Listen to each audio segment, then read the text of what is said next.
આજના વિડિયો લેક્ચરમાં આપણે આદિકોષ કેન્દ્રી સજીવો વિશેની વાત કરવાની છે।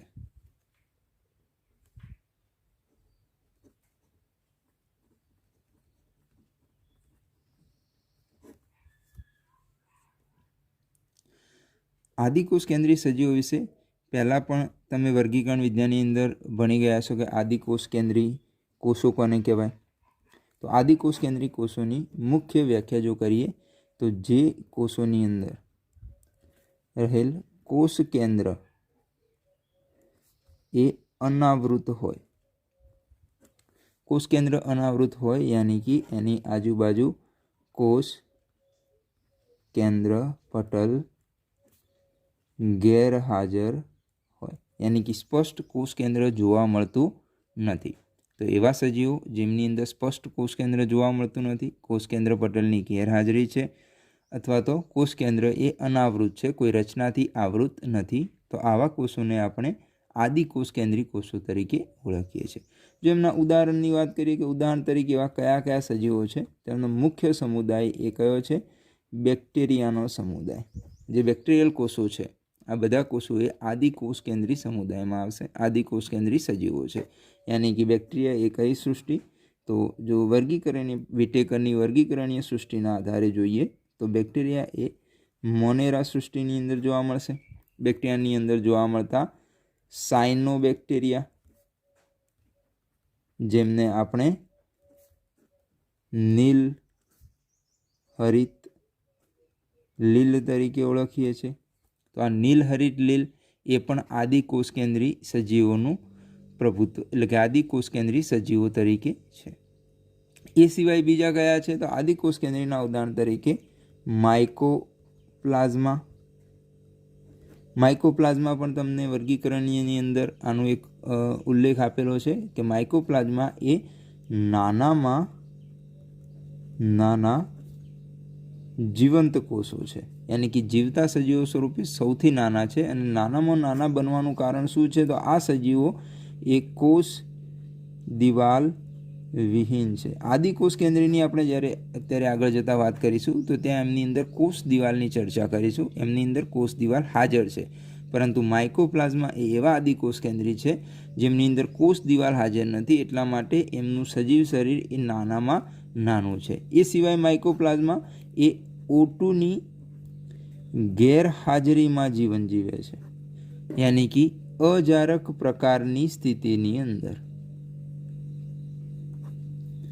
यानी कि માઇકોપ્લાઝમા એ O2ની ગેરહાજરીમાં એટલે કે ઓક્સિજનની ગેરહાજરીમાં જીવે છે, અજારક શ્વસન કરે છે અને મુખ્યત્વે માઇકોપ્લાઝમા એ પ્રાણીઓ તથા વનસ્પતિની અંદર રોગકારકો તરીકે છે, એમની અંદર રોગો ઉત્પન્ન કરવા માટે જવાબદાર છે। જો એક્ઝામ્પલ તરીકે જોઈએ તો પીપીએલઓનું એક એક્ઝામ્પલ છે। પીપીએલઓ યાની એમનું ફૂલ નેમ થશે પ્લુરો ન્યુમોનિયા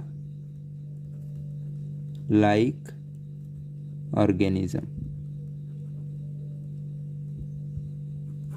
પ્લુરોન્યુમોનિયા લાઇક ઓર્ગેનિઝમ यानी कि જે આ પીપીએલઓ છે એક પ્રકારનું માઇકોપ્લાઝમા છે, એક પ્રકારનું આદિકોષ કેન્દ્રી કોષ છે જે પ્લુરોન્યુમોનિયા રોગ થવા માટે જવાબદાર છે। यानी कि કેટલની અંદર જે પ્રાણીઓ છે એમની અંદર પ્લુરોન્યુમોનિયા જે રોગ થાય છે એ થવા માટે જે માઇકોપ્લાઝમા જે સૂક્ષ્મ જીવાણુ જવાબદાર છે એને આપણે પીપીએલઓ તરીકે ઓળખીએ છીએ, જેનું કદ આશરે 0.1 to 0.3 માઇક્રોમીટરને અરાઉન્ડમાં હોય છે।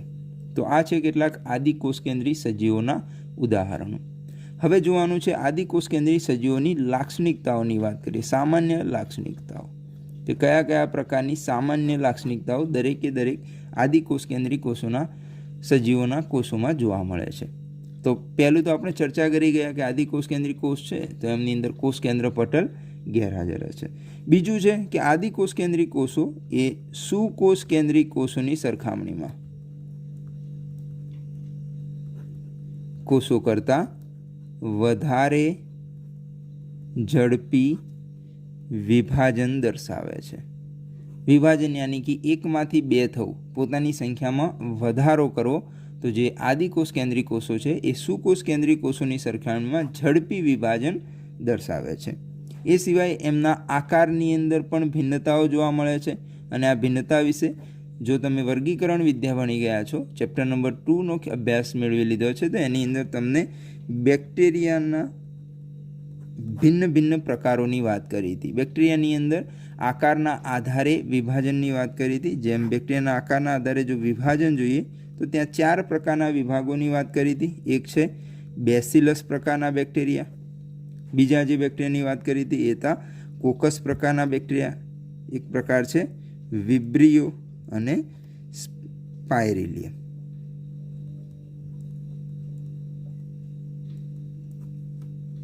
તો 4 પ્રકારના બેસિલસ, કોકસ, વિબ્રિયો અને સ્પાઇરેલિયમ આ અલગ અલગ આકારના આધારે બેક્ટેરિયાના પ્રકાર પાડવામાં આવેલા છે. એ પછીની લાક્ષણિકતાની વાત કરીએ તો આદિકોષ કેન્દ્રી કોષો કોષ દિવાલ ધરાવે છે. કોષ દિવાલની અંદરની તરફ એમની અંદર કોષ રસ સ્તર આવેલું હોય છે અને આ કોષ રસ સ્તર આદિકોષ કેન્દ્રીમાં એ સુકોષ કેન્દ્રી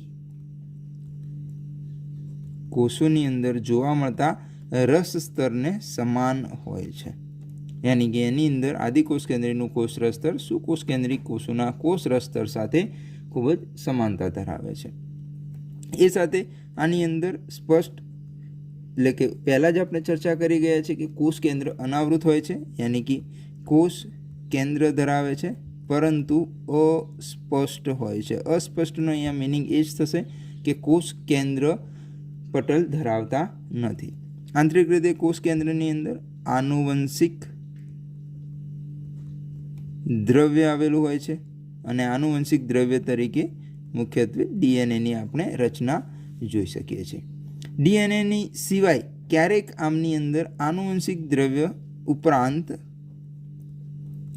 ક્યાંક એકલ સૂત્ર એટલે કે એકલ રંગસૂત્રની રચના જોવા મળી શકે છે અથવા તો એક ટર્મિનોલોજી છે પ્લાઝમિડની રચના જોવા મળે છે.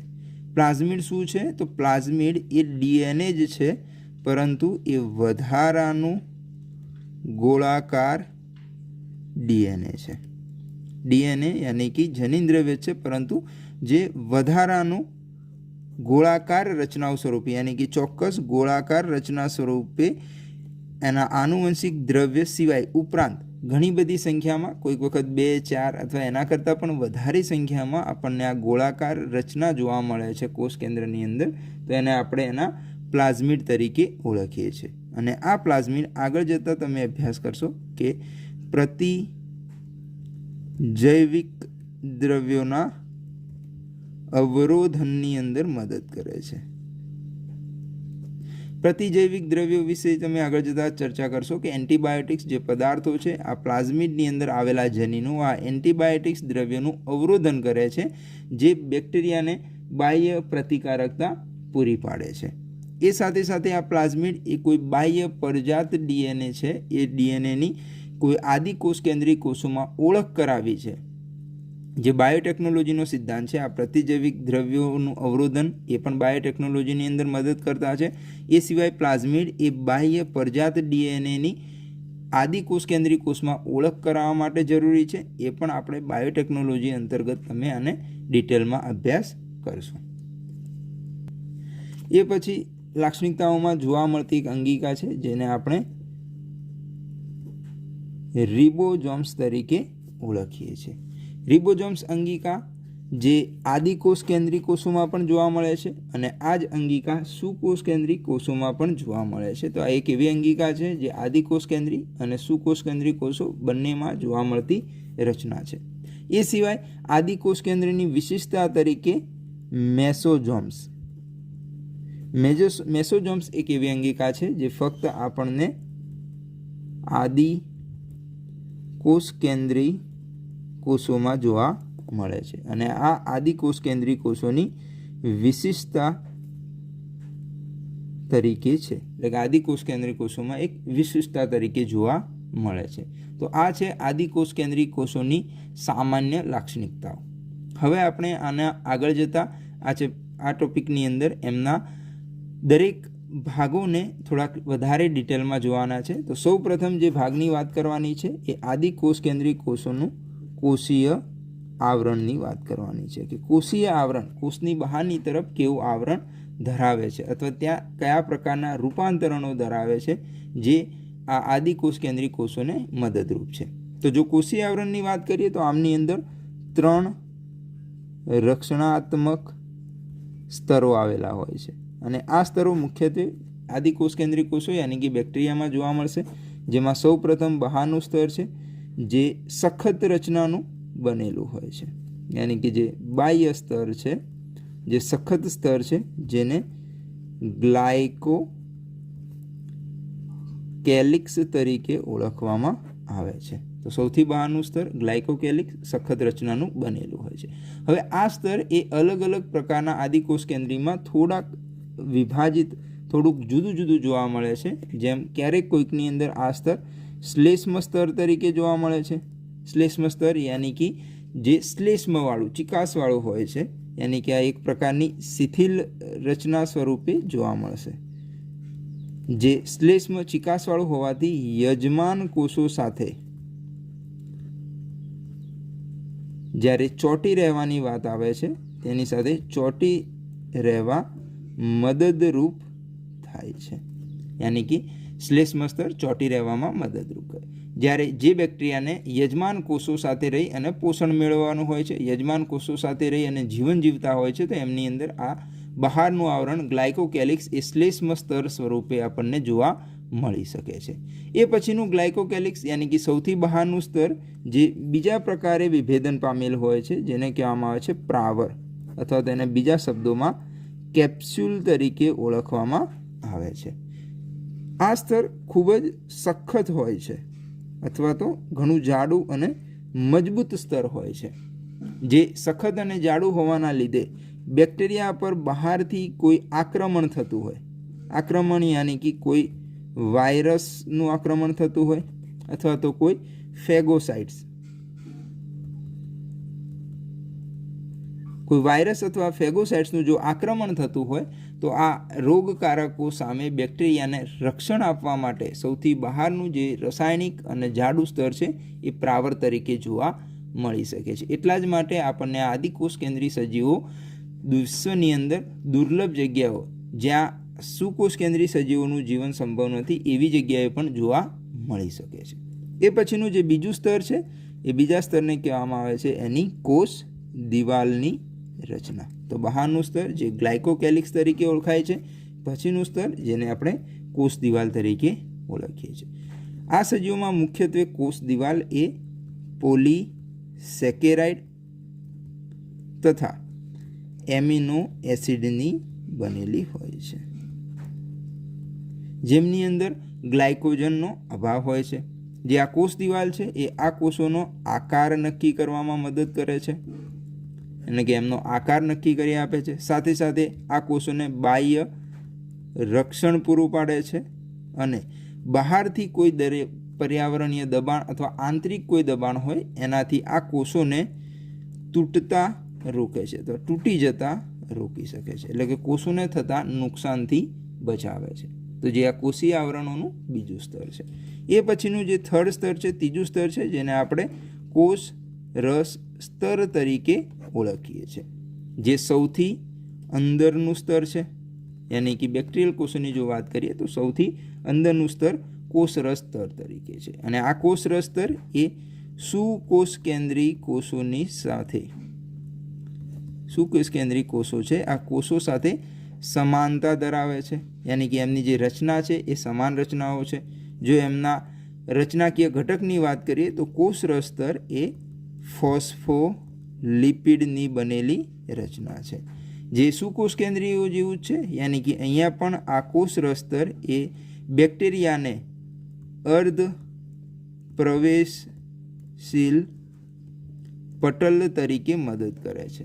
અહીંયા અર્ધ પ્રવેશશીલ પટલનો મતલબ થશે કે પસંદગીમાન પ્રવેશશીલ પટલ. પસંદગીમાન યાની કે એ પોતાની ઈચ્છા અનુસારના જ અણુઓને દાખલ થવામાં મદદ કરે છે, જે આ કોષોની અંદર પદાર્થોની આપલે સાથે જોડાયેલ છે. જે કોષરસ સ્તર છે એ બાહ્ય વાતાવરણના સંપર્કમાં રહે છે અને બાહ્ય વાતાવરણમાં સંપર્કમાં રહી પદાર્થોને અંદરની તરફ દાખલ થવા દેવા અથવા કોષમાંથી પદાર્થોને બહાર આવવા દેવા સાથે મદદ કરે છે. તો આ છે આદિકોષ કેન્દ્રી સજીવોનું કોષીય આવરણ, જે 3 રક્ષણાત્મક સ્તરોથી બનેલું છે. પહેલું ગ્લાયકોકેલિક્સ, કોષ દિવાલ અને કોષરસ સ્તર. નેક્સ્ટ જે વાત કરવાની છે એ છે બેક્ટેરિયાની અંદર એના પ્રકારોની. તો ગ્રામ મેથડની મદદથી, યાની કે જેને કહેવામાં આવે છે ગ્રામ પદ્ધતિના આધારે બેક્ટેરિયાનું વિભાજન. તો આ ગ્રામ પદ્ધતિ વિકાસ કરનાર વૈજ્ઞાનિક હતા, જેમને આપણે હેન્સ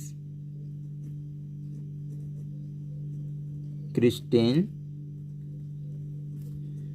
ગ્રામ.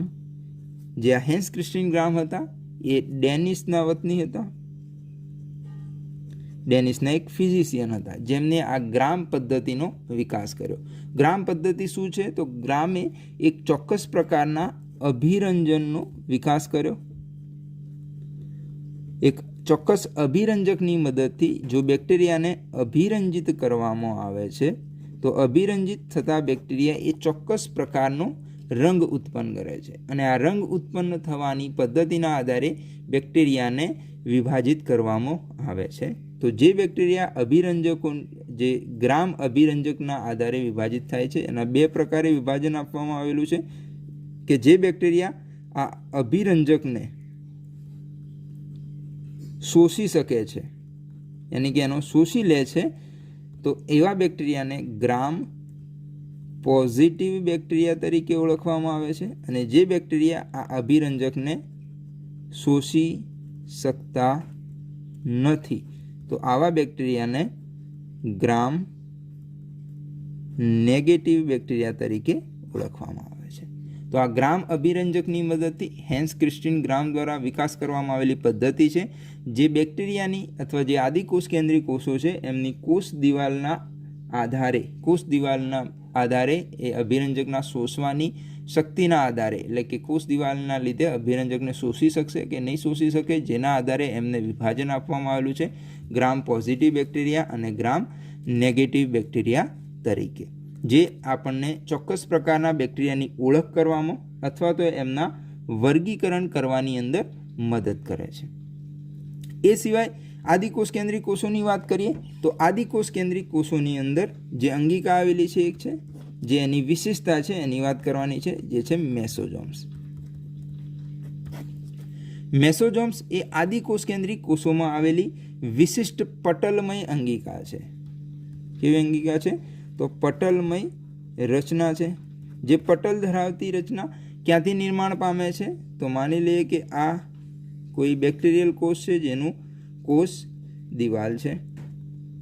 કોષ દિવાલની બહારની તરફ એક બીજું પણ સ્તર આવેલું હોય છે, જેને આપણે ઓળખીએ છીએ યા તો બેક્ટેરિયાના આધારે એ તો શ્લેષ્મ સ્તર હશે, યા તો એનું જે સખત પ્રાવર હશે, જેને આપણે ગ્લાયકોકેલિક્સ તરીકે ઓળખીએ છીએ. અને એ સિવાય આંતરિક કોષ દિવાલની અંદરની તરફ આવેલું ફોસ્ફોલિપિડની બનેલી રચના, એનું ત્રીજું રક્ષણાત્મક આવરણ, જેને આપણે કોષ રસ સ્તર તરીકે ઓળખીએ છીએ. તો આ કોષ રસ સ્તરમાંથી અંતર્વલન પામી, વિસ્તૃતીકરણ પામી અને નિર્માણ પામેલી રચનાઓને આપણે મેસોઝોમ્સ તરીકે ઓળખીએ છીએ. કઈ રીતે?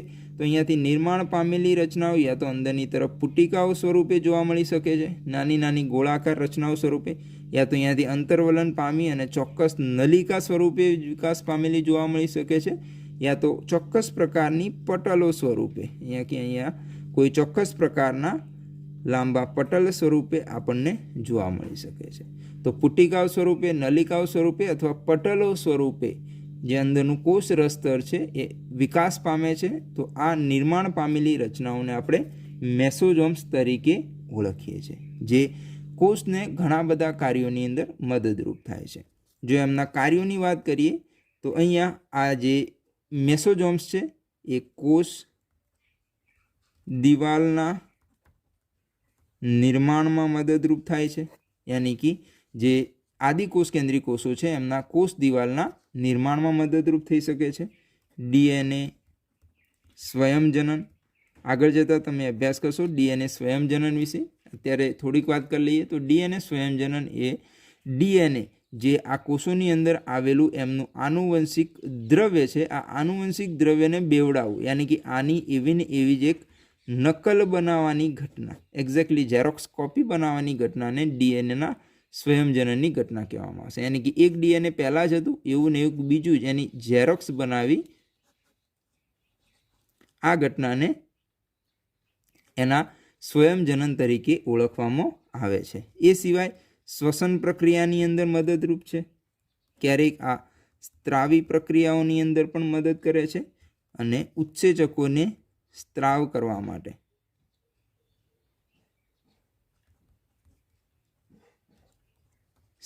કરવા માટે યાની કે ઉત્સેચકોના સ્ત્રાવમાં વધારો કરવા માટે પણ આપણને આ મદદરૂપ થાય છે. તો મિસોઝોમ્સ જે આદિ કોષ કેન્દ્રી કોષોની વિશેષતા સ્વરૂપે અલગ અલગ રીતે મદદરૂપ છે. એ સિવાય આદિ કોષ કેન્દ્રી કોષોમાં જોવા મળતી એક બીજી વિશિષ્ટ રચના છે જેને આપણે ક્રોમેટોફોર તરીકે ઓળખીએ છીએ. ક્રોમેટોફોર જે ચોક્કસ પ્રકારના રંજક કણો ધરાવતી રચના છે. ક્રોમેટોફોર જે રંજક કણ ધરાવતી રચના છે અને આ રચનાઓ આપણને મુખ્યત્વે સાયનોબેક્ટેરિયા, જેમને આપણે બીજા શબ્દોમાં નીલ હરિત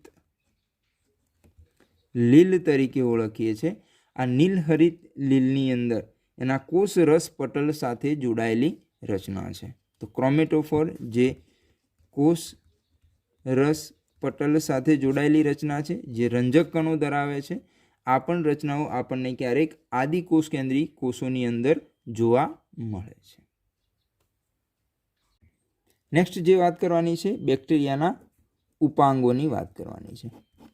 ઉપાંગો યાની કે બેક્ટેરિયાના એવા અંગો જે બેક્ટેરિયાને હલનચલનની અંદર મદદ કરી શકે છે. તો આ ઉપાંગોના આધારે બેક્ટેરિયા પોતાની ચલિતતા ધરાવે છે. ક્યારેક ઘણા બેક્ટેરિયા ચલિત બેક્ટેરિયા હોય છે જેમની અંદર આવા ઉપાંગો આવેલા હોય છે અને ક્યારેક આપણને બેક્ટેરિયા અચલિત બેક્ટેરિયા પણ જોવા મળે છે જે હલનચલન દર્શાવતા હોતા નથી.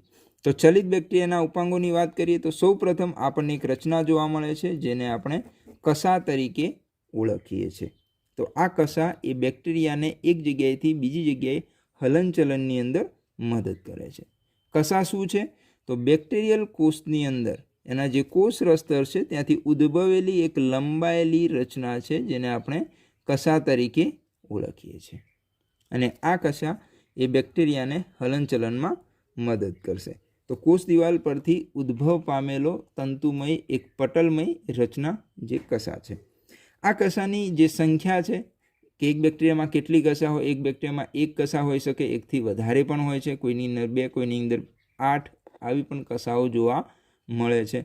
અને આ કસાની જે ગોઠવણી છે કોઈકની અંદર અગ્રભાગે, કોઈકની અંદર પશ્ર ભાગે, તો આ પ્રકારે કસાની રચના, સંખ્યા અને ગોઠવણી એ અલગ અલગ જોવા મળે છે. જે કસા છે એ 3 ભાગોમાં વિભાજિત થયેલી હોય છે. જેનો પહેલો ભાગ છે એને આપણે એના તલકાય તરીકે ઓળખીએ છીએ. બીજો જે ભાગ લંબાયેલો હોય છે જેને આપણે એના તંતુ તરીકે ઓળખીએ છીએ. અને આ તંતુ સાથે યાદ રાખજો કે આ તંતુ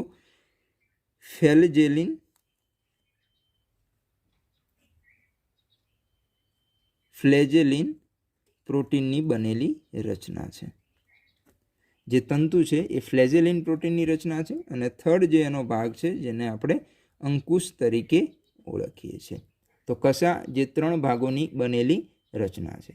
આ જ રીતે આ ઉપાંગોમાં કસા જેવી જ નાની રચનાઓ, કસા એ સંખ્યામાં ઓછી હોય છે અને લાંબી રચના હોય છે.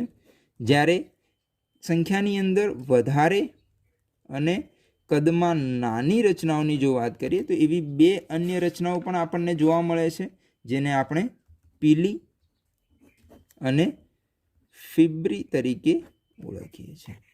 પીલી અને ફિબ્રી જેની અંદર જો વાત કરીએ તો પીલી એ ફિબ્રી કરતાં થોડીક વધારે લંબાયેલ નલિકાકાર રચના હોય છે. ફિબ્રીની સરખામણીમાં થોડીક લંબાયેલી યાની કે કસા જેવી લંબાયેલી રચના છે. જ્યારે ફિબ્રી એ નાની તંતુમય રચનાઓ હોય છે. यानी कि नानी नानी तंतुमय रचनाओं जे कोष शरीરના એટલે કે બેક્ટેરિયાની જે કોષ રચના છે એના કોષ સ્તર એટલે કે બહારના સ્તરમાંથી ઉપસી આવે છે. ખાસ આની અંદર યાદ રાખવાનું છે કે પીલી અને ફિબ્રીના કાર્યો શું છે. તો પીલી એ આદિકોષ કેન્દ્રીય કોષોને સંયુગ્મન યાની કે એમના લિંગી પ્રજનનની અંદર મદદરૂપ થાય છે. અને જે આ ફિબ્રી છે, આ ફિબ્રી એ કોઈ પણ બેક્ટેરિયાને એમના યજમાન કોષો સાથે ચોંટી રહેવાની અંદર મદદ કરે છે. જેના વિશે આપણે પહેલાં પણ વાત કરી હતી કે જેનું બાહ્ય સ્તર છે શ્લેષ્મ સ્તર, એ બેક્ટેરિયામાં યજમાન કોષો સાથે ચોંટવામાં મદદ કરે છે. એમ અહીંયા ત્યાંથી ઉદ્ભવેલા નાના જે બહિરુદ ભેદો છે બેક્ટેરિયાના, જે બહારની તરફથી નિર્માણ પામેલા એના બાહ્ય બહિરુદ ભેદો, જેને આપણે એના ઉપાંગો તરીકે પણ સંજ્ઞા આપી શકીએ છીએ. તો આ ફિબ્રી એ ત્યાં એમને ચોંટી રહેવામાં મદદ કરે છે. તો અહીંયા 3 પ્રકારના બહિરુદ ભેદો તરીકે વાત કરી. એક છે કસા, જે ઓછી સંખ્યામાં અને લંબાયેલી હોય છે. બીજી વાત કરી પીલીની, જે લંબાયેલ નલિકાકાર છે, જે ફિબ્રી કરતાં કદમાં થોડીક મોટી છે અને નલિકાકાર રચના છે, જે સંયુગ્મનમાં યાની કે પ્રજનનની ઘટનામાં મદદરૂપ થાય છે. અને છેલ્લો જે વાત કરી ફિબ્રીની, જે તંતુમય રચના છે, નાની રચના છે અને યજમાન કોષો સાથે ચોંટી રહેવામાં મદદ કરી શકે છે. તો આ છે બેક્ટેરિયલ કોષો અથવા આદિકોષ કેન્દ્રીય કોષોના ઉપાંગોની રચના. નેક્સ્ટ હવે જે વાત કરવાની છે, આમની અંદર જોવા મળતી અંગિકા રિબોઝોમ્સની રચના. તો રિબોઝોમ્સ વિશે પહેલાં પણ આપણે થોડીક વાત કરી ગયા છે કે આ રિબોઝોમ્સ આદિકોષ કેન્દ્રીય અને સુકોષ કેન્દ્રીયમાં બંનેમાં જોવા મળે છે, જે પટલ વિહીન રચના છે, યાની કે આ અંગિકા પટલ ધરાવતી નથી. એ સિવાય આ અંગિકાના કાર્ય વિશે પણ આપણે વાત કરી હતી કે રિબોઝોમ્સ એ પ્રોટીન સંશ્લેષણ સાથે જોડાયેલી અંગિકા છે. યાની કે આદિકોષ કેન્દ્રીય અને સુકોષ કેન્દ્રીય બંનેમાં પ્રોટીન સંશ્લેષણ માટે આ અંગિકા જવાબદાર છે. કઈ રીતે પ્રોટીન સંશ્લેષણ થશે? તો એ ઘટનાઓને તમે આગળના ઉચ્ચ વર્ગોની અંદર ડિટેલમાં ભણશો. અહીંયા જોઈએ તો પ્રોટીન સંશ્લેષણમાં એક રચનાની આવશ્યકતા પડશે, જેને કહેવામાં આવે છે mRNA. આ mRNA જે માહિતી ધરાવે છે કે કઈ પ્રકારના પ્રોટીનનું નિર્માણ કરવું. તો mRNAના આધારે mRNA પર રિબોઝોમ્સ અંગિકા ગોઠવાય છે અને રિબોઝોમ્સ અંગિકા ગોઠવાય અને ત્યાં પ્રોટીનનું નિર્માણ કરે છે, યાની કે ચોક્કસ પ્રકારના એમિનો એસિડને ગોઠવે છે, જેનાથી પ્રોટીનનું નિર્માણ થાય છે. તો આ રિબોઝોમ્સ અંગિકા છે.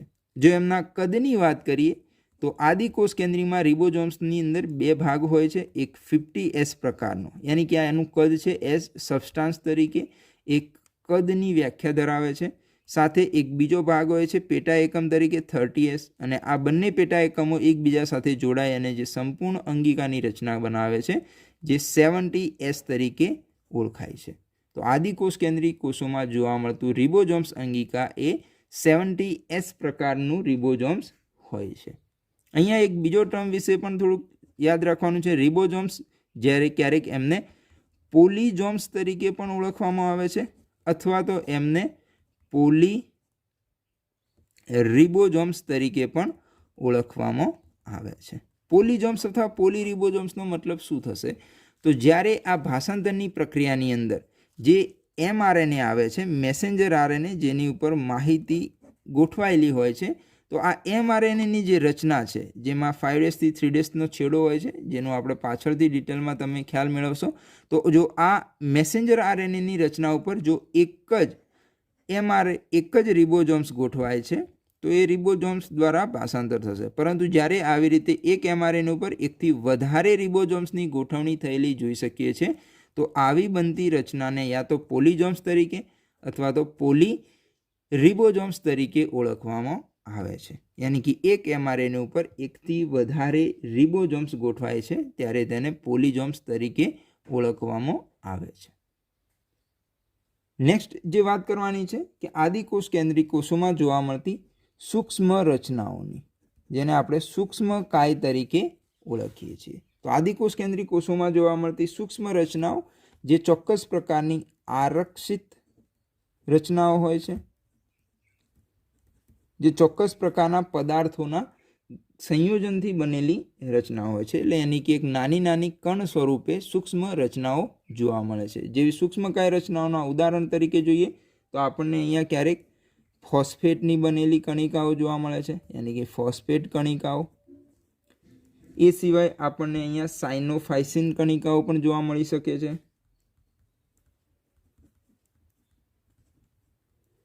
એ સિવાય આપણને અહીંયા ગ્લાયકોજન કણિકાઓ પણ જોવા મળી શકે છે.